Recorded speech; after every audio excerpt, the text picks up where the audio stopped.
Very good evening to all of you दोस्तों, स्वागत करते हैं आप सभी का अनअकैडमी बीपीएससी के प्लेटफॉर्म पे, जहां पे मैं जितेंद्र कुमार आपके लिए रोज शाम को 6 बजे लेकर आ रहा हूं बीपीएससी का ये मॉक टेस्ट।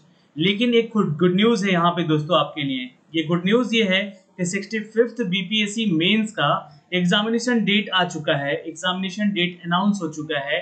तो जो छात्र यहाँ पे 65th बीपीएससी का मेंस का तैयारी कर रहे हैं वो, और अब यहाँ पे इसके रिगार्डिंग नोटिफिकेशन जारी किया जाएगा 66 बीपीएससी का, वो दोनों ही छात्र यहाँ पर अनअकैडमी का लर्निंग ऐप डाउनलोड करके आप हमारे साथ जुड़ सकते हैं। जी हाँ, आपकी तैयारी कैसी चल रही है इसके ऊपर पूरा ध्यान दिया जाएगा अगर आप यहाँ पे पेड कोर्सेज लेते हैं तो। खैर, यहाँ पे हम आपके लिए लेकर आ रहे हैं अनअकैडमी बीपीएससी के रिगार्डिंग, तो चैनल को सब्सक्राइब कर लीजिएगा और बेल आइकन दबा लीजिएगा और इस मॉक टेस्ट को डेली अटेंड करिएगा, जहां पे वो 50 प्रश्न जो कि आपके एग्जामिनेशन के पॉइंट ऑफ व्यू से इंपॉर्टेंट होते हैं यहां से आपको मिल पाएंगे। लेकिन ये 66 बीपीएससी के प्रीलिम्स की तैयारी चल रही है, ओके, और ये 6 बजे शाम को होती है। इसके अलावा सुबह में दोस्तों आपको यहाँ से 4 बजे करेंट अफेयर का वीडियो मैं देता हूँ अपनी तरफ से, जो कि डेली 10 क्वेश्चन होते हैं करेंट के। लेकिन इसके अलावा 30 जून को अनाउंसमेंट कर दे रहा हूँ कि हर मंथ के लास्ट में आपको यहाँ से एक मंथली जो है वो जो पीपीटी है दिया जाता है, जिसमें कि पूरे मंथ का करंट अफेयर होता है। ये मंथ 30 जून को मिलेगा आपको ये वीडियो, ठीक है। चलिए अब शुरुआत करते हैं आज का ये मॉक टेस्ट। देखते हैं कितने छात्र यहाँ पे 50 में 35 कर पाते हैं, और लास्ट में आप लोग आंसर नीचे कमेंट बॉक्स में कमेंट करके जाइएगा कि कितना स्कोर किया आपने। पहला क्वेश्चन है कि खेलकूद जगत में थर्ड आई का संबंध किससे है? फटाफट आंसर करेंगे नीचे कमेंट बॉक्स में। ऑप्शन आपके पास 5 है यहाँ पे, क्योंकि बीपीएससी की तैयारी में 5वां ऑप्शन बहुत ही ज्यादा घातक और इम्पोर्टेंट भी रहता है।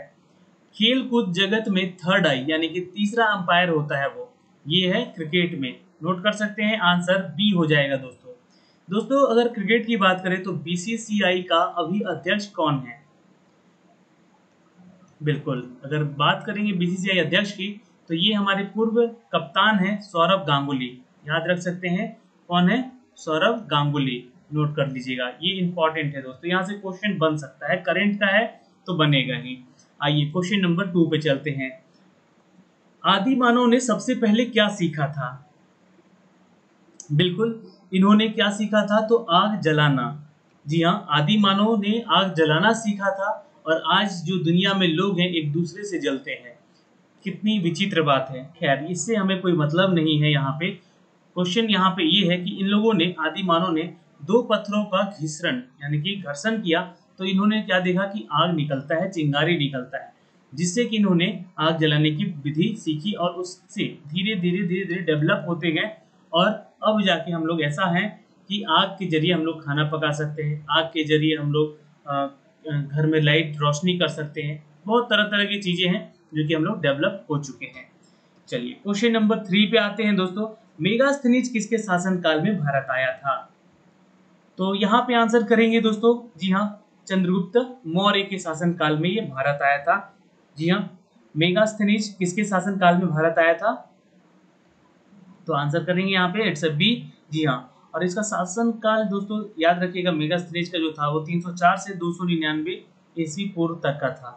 और आपको बता देना चाहते हैं कि ये चंद्रगुप्त मौर्य के दरबार में किसके थ्रू आया था? तो सेल्यूकस का नाम सुना होगा आप लोगों ने, सेल्यूकस। जी हाँ, सेल्यूकस के राजदूत बन के आया था ये। क्या? तो उसका राजदूत बन के आया था, एम्बेसडर बन के आया था इसका, सेल्यूकस का, यह चंद्रगुप्त मौर्य के दरबार में। और यहाँ पे मौर्यकालीन भारत के बारे में अपने अनुभवों और विचारों को अपनी पुस्तक इंडिका में इसने लिखा भी है। तो यहाँ पे इंडिका जो है इनके द्वारा लिखी गई एक पुस्तक है, मेगास्थनीज के द्वारा। तो यहाँ से करीब 4 से 5 प्रश्न बनते हैं, इसको आप लोग नोट कर लीजिएगा। आइए क्वेश्चन नंबर 4 पे चलते हैं। देखिए क्वेश्चन लंबा है तो मतलब यहाँ से ज्ञान ज्यादा मिल सकता है। निम्नलिखित में से किस राष्ट्रवादी ने भारत के लिए, देखिए अब ये एक राष्ट्रवादी हैं, भारत के लिए स्वशासन को वर्तमान दशाओं में भारत के प्राचीन जीवन की निष्पत्ति और राजनीति में वेदांतिक आदर्शों का अंतिम निष्पत्ति किया था। तो ये है दोस्तों, नोट कर सकते हैं, श्रीमती एनी बेसेंट। नोट कर लीजिएगा, श्रीमती एनी बेसेंट। जी हाँ, नोट कर सकते हैं दोस्तों, यहाँ पे आंसर क्या हो जाएगा, एनी बेसेंट। तो एनी बेसेंट की अगर बारे में बता दें दोस्तों, ये एक ब्रिटिश, जी हाँ, थे, ब्रिटिश थी, और ये भारतीय मूल, जी हाँ, भारतीय मूल में इन्होंने अपना योगदान भी दिया है भारतीयों के लिए। आपको बता दें कि इन्होंने इनका पूरा नाम एनी बेसेंट है, और ये जन्म हुआ था 1847 में, और इनकी मृत्यु 1933 में हो चुकी थी। डॉक्टर एनी बेसेंट जो कि एक अग्रणी आध्यात्मिक और थियोफिस्ट महिला थी, अधिकारी थी, और समर्थक थी, लेखक भी थी, वक्ता भी थी, और ये भारत प्रेमी महिला थी। ठीक है, याद रखिएगा। नेक्स्ट क्वेश्चन है, भारत एक संसदीय लोकतंत्र के रूप में ज्ञात है क्योंकि,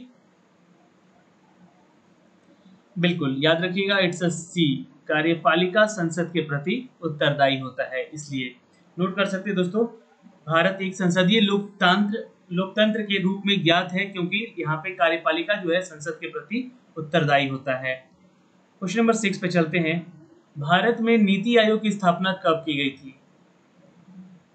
तो ऐसे ही लगातार प्रश्नों के लिए अब मैं आपसे यहाँ से लगातार क्वेश्चन पूछूंगा, ठीक है, इसके साथ साथ क्वेश्चन के साथ साथ, तो आपको आंसर भी देना होगा। तो देखिए, सबसे पहले तो नीति आयोग को रिप्लेस किसने किया, ये जान लीजिए।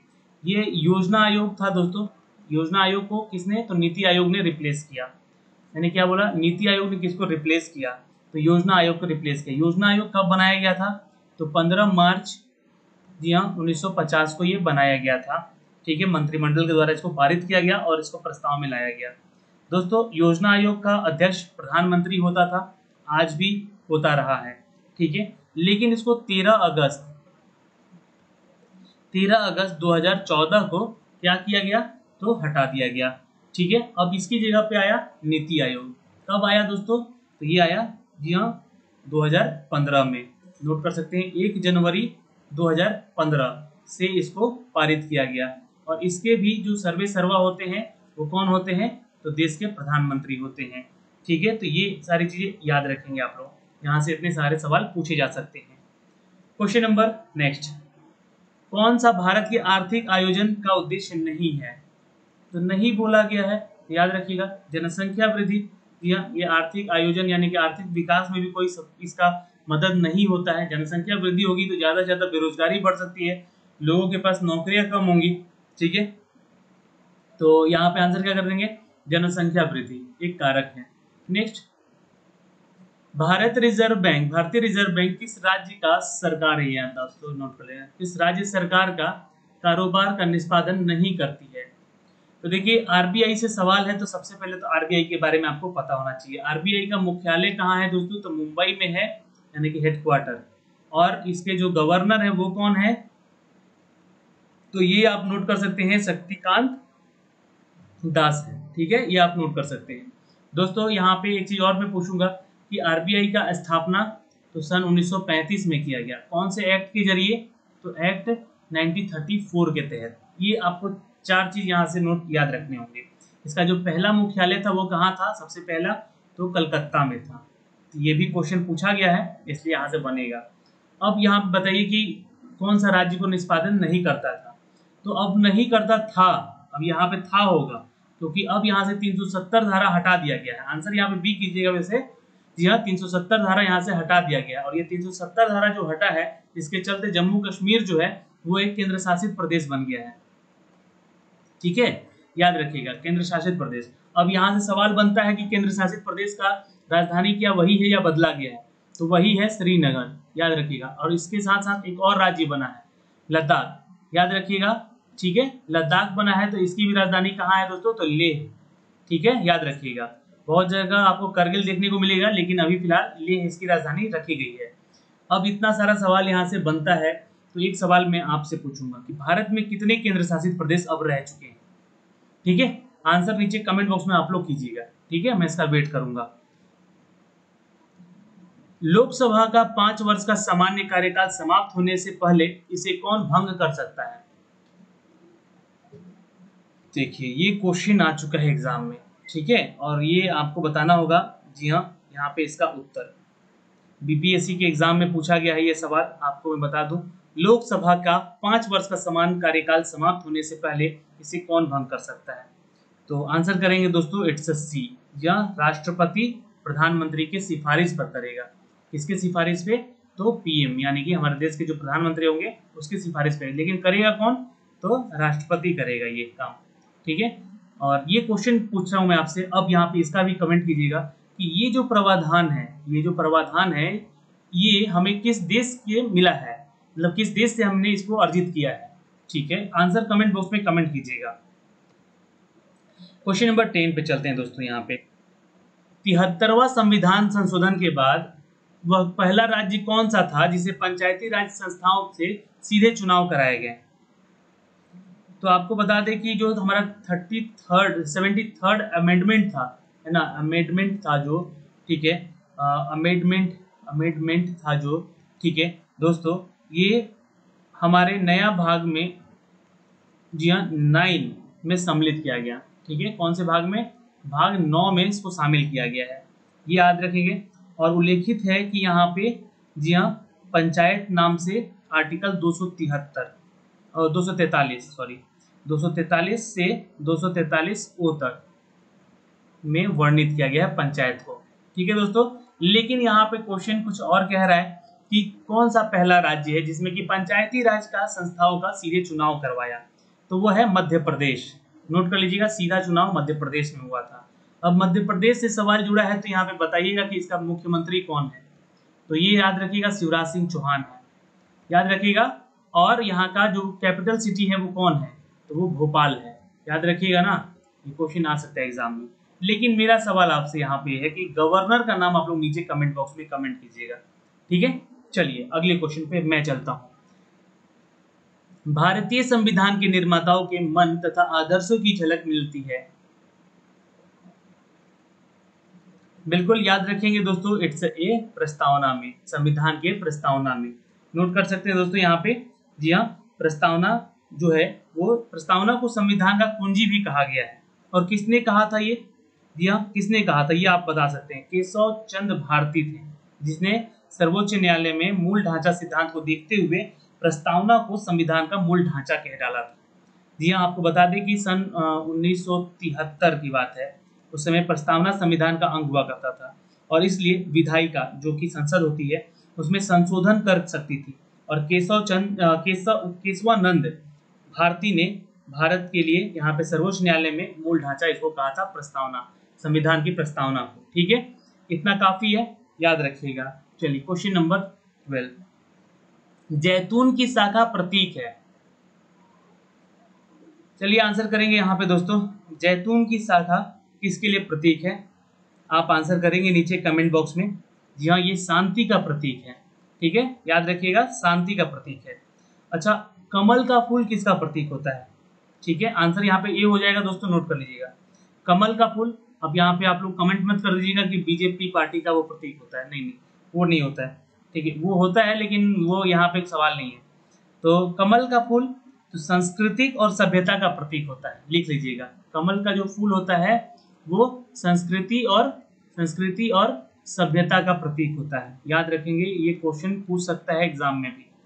दोस्तों चक्र जो होता है वो किसका प्रतीक होता है? चक्र, तो ये दोस्तों हमारे प्रगति का प्रतीक होता है, प्रगति का प्रतीक होता है, ठीक है, यानी कि डेवलपमेंट का। अच्छा, एक क्वेश्चन और पूछा जाता है, सफेद झंडा। आप लोगों ने देखा होगा कि कहीं भी बड़े बड़े जब समिट होते हैं वहां पे सफेद झंडा जरूर रहता है।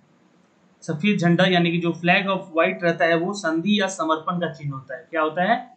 संधि और समर्पण का, यानी कोई भी संधि होता है, कोई भी एमयू हस्ताक्षर होता है तो वहां सफेद झंडा जरूर अवेलेबल होता है। ओके, आइए अब क्वेश्चन नंबर 13 पे चलते हैं। अंतरा किस देश का समाचार एजेंसी है? चलिए आंसर करेंगे दोस्तों यहाँ पे, जी हाँ, नोट कर लीजिएगा, अंतारा जो है, अंटारा है ये, ट है ये, ट, ठीक है, याद रखिएगा। अंटारा जो है दोस्तों ये कहाँ का है? तो याद रखिएगा, इंडोनेशिया का है, ठीक है, इंडोनेशिया का है। आंसर क्या करेंगे? बी कर लीजिएगा। यहाँ पे कुछ एजेंसी और हैं जो कि मैं आपसे पूछना चाहूंगा यहाँ पे, जैसे कि एजेंसी फ्रांस प्रेस, तो नाम में फ्रांस आ गया इसलिए फ्रांस का है, ठीक है। अरब न्यूज एजेंसी, तो अरब देश का ये भी भाई, ठीक है। और एसोसिएटेड प्रेस, एसोसिएटेड प्रेस, तो ये अमेरिका का है, याद रखिएगा, एसोसिएटेड प्रेस, ठीक है। चलिए नेक्स्ट पे चलते हैं, क्वेश्चन नंबर 14 पे। सोना, चांदी और लोहा में सबसे अधिक तनय होता है? किसमें होता है भाई? जल्दी से आंसर करेंगे। जी हाँ, आंसर कीजिएगा डी, सोना का। ठीक है, आंसर क्या करेंगे? डी, सोना का। ओके, ये सारे क्वेश्चन इंपॉर्टेंट है, देखिए एग्जाम में पूछे गए हुए हैं और कुछ एक्सपेक्टेड भी हैं, है ना। तो इसलिए एक्सपेक्टेड क्वेश्चन अपने को पढ़ना है ताकि उसका आंसर भी आपको वहाँ एग्जाम में मिल सके, आराम से आप दे सके। जब आयतन कोण क्रांतिक कोण बराबर होता है तब अपवर्तन कोण क्या होता है? जब आपतन कोण क्रांतिक कोण के बराबर होता है तब अपवर्तन कोण क्या होता है? बिल्कुल, याद रखेंगे, it's a C is the right answer, 90 degree का होता है। ठीक है, अपवर्तन कोण। ओके, आइए दोस्तों, सोलर कुकर में किस दर्पण का प्रयोग किया जाता है? देखिए, सोलर कुकर में उपयोग किया जाने वाला जो दोस्तों यहाँ पे दर्पण होता है वो सर्वोत्तम दर्पण होता है। ठीक है, जिसे हम लोग क्या कहते हैं? अवतल दर्पण। जी हाँ, अवतलों में सर्वोत्तम है ये अवतल दर्पण। ठीक है, क्योंकि ये एकमात्र प्रकार का दर्पण है जो कि सूर्य के प्रकाश को एकल केंद्र बिंदु की ओर दर्शाता है। क्या करता है? एकल केंद्र बिंदु की ओर दर्शाता है ये दर्पण। ये एकमात्र ऐसा दर्पण है, इसलिए इसको सर्वोत्तम दर्पण कहा जाता है और सोलर कुकर में हम लोग इसका उपयोग करते हैं। ठीक है, चलिए क्वेश्चन नंबर 17, फोटोग्राफी का आविष्कारक कौन है? बिल्कुल, यहाँ पे आंसर करेंगे दोस्तों, इट्स अ डी। जी हाँ, इट्स अ डी। नोट कर सकते हैं दोस्तों यहाँ पे, टॉलबेट। नोट कर लीजिएगा, फोटोग्राफी का आविष्कार किसने किया था? तो डी। वैसे यहाँ पे अगर एक आंसर आपको देखने को मिले तो नाइस फोरे नाइपिस, ये आपको आंसर बहुत जगह देखने को मिलेगा, NIEPCE। ठीक है, तो ये आंसर देखने को मिलेगा जहाँ पे आपको आंसर बताया रहा हूँ। ठीक है, लेकिन यहाँ पे एक आंसर है फोकस टॉलबेट, जो कि इनके साथी थे, इनके साथ। ठीक है, याद रखिएगा इनका नाम है। चलिए क्वेश्चन नंबर 18 पे चलते हैं। यदि 5 ओम की प्रतिरोध की एक तार से 2 एम्पियर की धारा बहती है तो तार के छोरों के बीच का विभवांतर क्या होगा? बिल्कुल, उत्तर कीजिएगा यहाँ पे, C is the right answer, 10 volt होगा। ओके, चलिए दोस्तों, जूल प्रति सेकंड किसकी इकाई है? आंसर करेंगे, जूल प्रति सेकंड किसकी इकाई है? जल्दी से आंसर करेंगे। बिल्कुल, आंसर कीजिएगा दोस्तों, इट्स अ बी। जी हाँ, शक्ति इकाई है। ठीक है, वाट जिसे कहते हैं शक्ति की इकाई होती है और ऊर्जा के परिवर्तन या रूपांतरण की दर मापती है। ठीक है, याद रखेंगे। क्वेश्चन नंबर 20, शरीर में कैल्शियम नामक खनिज की कमी से कौन सा रोग होता है?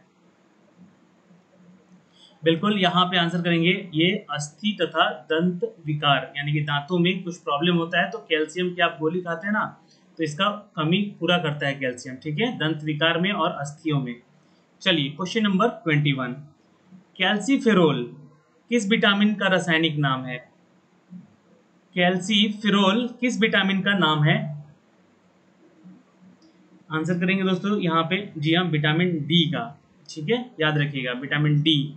ठीक है, चलिए याद रखिएगा, जो कि हमें सूर्य के प्रकाश से प्राप्त होता है ये विटामिन। दोस्तों, निम्नलिखित में से किस तरह का मुख्य कार्य खाद्य संश्लेषण है? आंसर करेंगे, इट्स अ डी, नागफली का। ओके, याद रखिएगा। क्वेश्चन नंबर 23, कौन सा कथन सत्य है? देखिएगा यहाँ पे उत्तर सोच समझ के दीजिएगा। भारत में ऊनी वस्त्र की पहली मिल, जी हाँ, भारत में ऊनी वस्त्र की पहली मिल 1876 ईस्वी में कानपुर में स्थापित की गई। ठीक है, और 1876 है, याद रखिएगा। और भारत का लगभग 54.72 लाख किलोमीटर का सड़क नेटवर्क विश्व का दूसरा सबसे बड़ा नेटवर्क है। तो यहाँ पे आंसर ई कर लीजिएगा, क्योंकि यहाँ पे जी हाँ, उत्तर आपका यही दोनों सही है, एक से ज्यादा, तो ये आंसर यहाँ पे सही हो जाएगा। ठीक है, चलिए क्वेश्चन नंबर 24 पे चलते हैं। भारी जल का रासायनिक नाम क्या है? जी हाँ, ड्यूटेरियम ऑक्साइड, D2O कहते हैं इसको ना, याद रखिएगा, it's a B, deuterium oxide कहते हैं इसको। आंसर बी हो जाएगा दोस्तों। चलिए नेक्स्ट क्वेश्चन पे चलते हैं। जिप्सम का रासायनिक नाम क्या है? जिप्सम का रासायनिक सूत्र क्या होता है? जी हाँ, जिप्सम का रासायनिक सूत्र होता है CaSO4 2H2O। याद रखिएगा, आंसर क्या हो जाएगा? It's a. जी हाँ, नोट कर लेंगे। और ये इसका रासायनिक सूत्र कैल्शियम सल्फेट कहते हैं। इसको क्या कहते हैं? कैल्शियम सल्फेट कहते हैं। और विज्ञान की परीक्षाओं में हमेशा ये पूछा जाए प्रश्न है, रासायनिक सूत्रों के बारे में पूछा ही जाता है। और रासायनिक सूत्र का एक सामान्य जो है विद्यार्थियों को याद रहना बहुत जरूरी है। तो ये तो कम से कम याद रखिएगा, ये बहुत बार क्वेश्चन एग्जाम में पूछा गया है। आइए क्वेश्चन नंबर 26 पे चलते हैं। ऑक्सीजन से ओजोन बनाने के लिए निम्नलिखित में से किसकी आवश्यकता होती है दोस्तों? ऑक्सीजन से ओजोन बनाने के लिए निम्नलिखित में से किसकी आवश्यकता होती है? बिल्कुल, यहाँ पे आंसर कर दीजिएगा, इट्स अ बी, परावैंगनिक किरणों की। और ओजोन जो है दोस्तों हमें सूर्य की आई हुई परावैंगनिक किरणों से बचाता है, ओजोन की जो परत होती है। और ये सबसे ऊपरी परत होती है हमारे वायुमंडल की। नेक्स्ट क्वेश्चन पे चलते हैं। ओजोन प्रभावित करती है, बिल्कुल यहाँ पे आंसर करेंगे ए, यह पारे को यानी कि और चांदी को, ठीक है, पारे को और चांदी को, ठीक है, याद रखिएगा। नेक्स्ट क्वेश्चन पे चलते हैं। ब्रोमीन क्या है? याद रखिएगा, यह एक लाल द्रव्य है दोस्तों, नोट कर लीजिएगा। नेक्स्ट क्वेश्चन है, शिवाजी का उत्तराधिकारी संभाजी था, ये करेक्ट है। नेक्स्ट यहाँ पे आंसर ई कर लीजिएगा, क्योंकि यहाँ पे ये उत्तर सही है। और ये संभाजी उज्जैन हिंदी और संस्कृत के प्रखंड विद्वान कवि कलश को अपना सलाहकार नियुक्त भी किए थे, ठीक है, याद रखिएगा। क्वेश्चन नंबर 30, एक स्वतंत्र राजा के रूप में शिवाजी का राज्याभिषेक कहाँ किया गया था? बिल्कुल, आंसर यहाँ पे क्या करना है दोस्तों? रायगढ़ में किया गया था। नोट कर लीजिएगा, आंसर क्या हो जाएगा? ये हो जाएगा। कब किया गया था? तो 1674 ईस्वी में शिवाजी महाराज का रायगढ़ में छत्रपति का पद भी दिया गया और राज्याभिषेक करवाया गया। और 18 जून को जीजाबाई की मृत्यु हो गई। जी हाँ, इनकी माता थी जीजाजी बाई, ठीक है, जिनकी मृत्यु हो गई जीजाबाई, और ये उनसे ज्यादा प्रभावित भी थे। क्वेश्चन नंबर 31, निम्नलिखित में से किस शहर में अंतरराष्ट्रीय मुद्रा कोष का मुख्यालय है? तो IMF का मुख्यालय कहाँ है दोस्तों? इंटरनेशनल मॉनेटरी फंड, याद रखिएगा,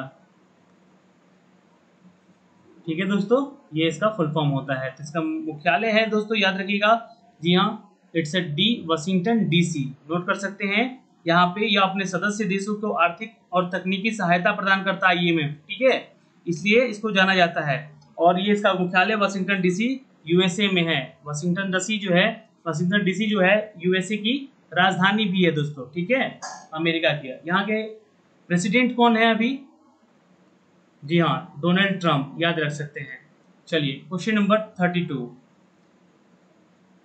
चलिए 32 का आंसर करेंगे। सफेद कुमुदनी कहाँ का राष्ट्रीय प्रतीक है? चलिए आंसर कर दीजिएगा, इट्स ए, इटली का। इटली की राजधानी रोम होती है दोस्तों, याद रखिएगा। इटली के प्रधानमंत्री का नाम क्या है? जी हाँ, जल्दी से बताइएगा दोस्तों, यहाँ पे इटली के प्रधानमंत्री कौन है?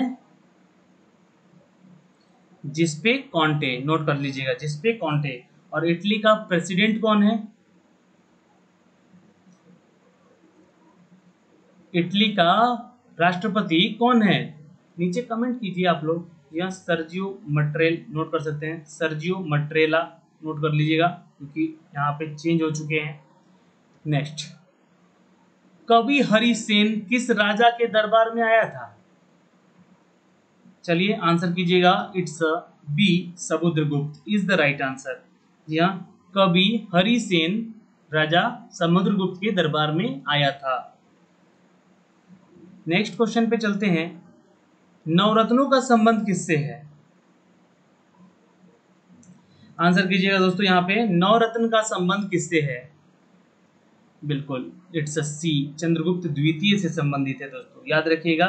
और इसे तो नवरत्न का शाब्दिक अर्थ होता है नवरत्न, और ये भारतीय संस्कृति नवरत्न शैली से निर्मित आभूषणों को कहा जाता है। लेकिन अगर हम बात करें नवरत्नों का, तो चंद्रगुप्त द्वितीय जो थे वो उनके यहाँ नवरत्न हुआ करते थे। फिर यही पद्धति जो है अकबर ने भी अपनाई थी, और उसके भी दरबार में जी हाँ जो कि 9 रत्न थे, ठीक है, याद रखिएगा। आंसर सी हो जाएगा यहाँ पे, चंद्रगुप्त द्वितीय। होयसल शैली का श्रेष्ठ मंदिर कहाँ है? बिल्कुल याद रखिएगा, आंसर हो जाएगा दोस्तों, it's a B, Halebid is the right answer. B is the correct answer. Question number 36, पृथ्वी की पपड़ी में निम्नलिखित में से कौन सा तत्व सबसे अधिक है? तो दोस्तों पृथ्वी का जो सबसे ऊपरी परत होता है ना, जिस परत में हम लोग रहते हैं, है ना, उसको भूपर्पट्टी कहते हैं, याद रखिएगा, यानी कि पपड़ी, तो उसी से संबंधित है ये। तो कौन सा तत्व सबसे अधिक है यहाँ पे? तो ए, सिलिकॉन है दोस्तों, ठीक है, silicon, A is the right answer. Question number 37, Bharat में काली मिट्टी किस श्रेणी में रखी जाती है? जी हाँ, याद रखिएगा, it's a C, chernozem. Note कर सकते हैं दोस्तों, भारत में लगभग 5 लाख वर्ग किलोमीटर में मिट्टी का जो मतलब मिट्टी का जो प्रकार है वो बदल जाता है, याद रखिएगा। और यह जो काली मिट्टी है, ये भारत की सबसे उपजाऊ मिट्टी में से आती है, और सबसे ज़्यादा इसमें खेती कपास की होती है। किसकी होती है? कपास की। ये मध्य प्रदेश, गुजरात और महाराष्ट्र जैसे राज्यों में सबसे ज़्यादा पाए जाते हैं, ठीक है। और सबसे ज़्यादा खेती महाराष्ट्र में होती है कपास की, ठीक है, याद रखिएगा, काली मिट्टी कपास की खेती के लिए उपयुक्त होता है। क्वेश्चन नंबर 38, पृथ्वी किस तिथि को सूर्य से सर्वाधिक दूरी पर होती है? बिल्कुल आंसर करिएगा, इट्स ए, 4 जुलाई को, ठीक है, इसको कहते हैं अपसौर, ठीक है। और 3 जुलाई जो कि याद रखिए, 3 जनवरी जो कि सबसे कम दूरी पे होती है, इसको कहते हैं उपसौर, ठीक है। चलिए क्वेश्चन नंबर नेक्स्ट, टुंड्रा प्रदेश निवासियों का मुख्य धंधा क्या था? जी हाँ, टुंड्रा प्रदेश जो है, सी कर लीजिएगा उत्तर, शिकार हुआ करता था इनका, जी हाँ, मुख्य धंधा जो था। नेक्स्ट क्वेश्चन चलते हैं, राष्ट्रीय धातु क्रम प्रयोगशाला कहाँ स्थित है दोस्तों? बिल्कुल याद रखिएगा दोस्तों, यहाँ पे it's a D, Jamshedpur. Jamshedpur जो है दोस्तों, ये हमारे झारखंड का एक शहर है, जो कि झारखंड का औद्योगिक शहर कहा जाता है। क्या कहा जाता है दोस्तों? औद्योगिक शहर कहा जाता है ये। और आपको बता देना चाहते हैं कि झारखंड की राजधानी रांची होती है, ये भी आप ध्यान रखेंगे। और रांची जो है दोस्तों, यहाँ पे जो सीएम है एक्चुअली झारखंड के, वो हैं हेमंत सोरेन, हेमंत सोरेन, याद रखिएगा। चलिए, अगर यहाँ की गवर्नर का नाम बता दीजिएगा आप लोग, झारखंड के गवर्नर का नाम क्या है? बिल्कुल याद रखिएगा दोस्तों, यहाँ पे झारखंड की गवर्नर है द्रौपदी, द्रौपदी मुर्मू, ठीक है, याद रखेंगे। चलिए क्वेश्चन नंबर 41, सर्वाधिक उपग्रह किस ग्रह के हैं? बिल्कुल याद रखिएगा, इट्स ए, बृहस्पति ग्रह के सबसे ज्यादा है, जी हाँ। सबसे ज्यादा ग्रह किस उपग्रह के हैं? मतलब सबसे ज्यादा ग्रह, सॉरी, सबसे सबसे ज्यादा उपग्रह किस ग्रह के हैं? बिल्कुल बृहस्पति के। दोस्तों यहाँ पे याद रखिएगा, साथ में शनि ग्रह भी है, जो कि इसमें उपग्रह ज्यादा होते हैं, ठीक है, लेकिन सबसे ज्यादा है अभी दोस्तों इसका बृहस्पति ग्रह का, टोटल 79 है। नेक्स्ट क्वेश्चन पे चलते हैं, शंकुक ने कहाँ शासन किया था?